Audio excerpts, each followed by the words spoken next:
Benjamin Fabry, je suis manager de l'équipe recyclage et désancrage.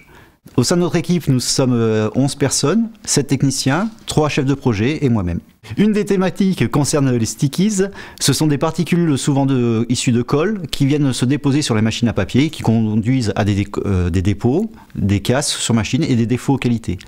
On a aussi une grosse activité au niveau du fractionnement pour développer de façon très spécifique des propriétés auprès des pâtes.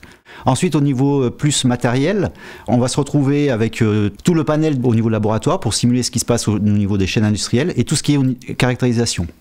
Il y a un petit plus aussi que l'on a, nous, au sein du CTP, c'est nos installations pilotes qui sont uniques de par le monde, du fait, entre autres, qu'elles sont capables de tourner en circuit fermé, c'est-à-dire avec recirculation des eaux du procédé. Alors on en a un qui est dédié au recyclage et au désancrage, qui simule en fait les procédés actuels. On en a 2 qui sont plus dédiés sur le fractionnement, dont un qui est mobile, c'est-à-dire que l'on peut amener de par le monde à l'heure actuelle. Nous avons quelques sujets partenariaux, entre autres au niveau français, au niveau de l'ADEME, avec un projet Recyfibre, où là c'est de refaire quelque chose avec des déchets de bois ou de meubles.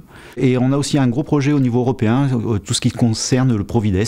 Le DES est un solvant vert qui permet de dissoudre un certain nombre de composés que l'on ne veut pas, nous, pour refabriquer du papier derrière.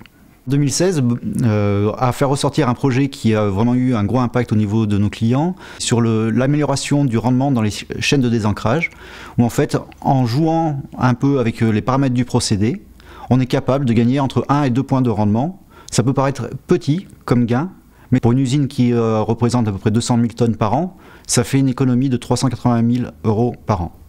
Quoi de mieux que de libérer ses idées pour mieux entreprendre avec le CTP ?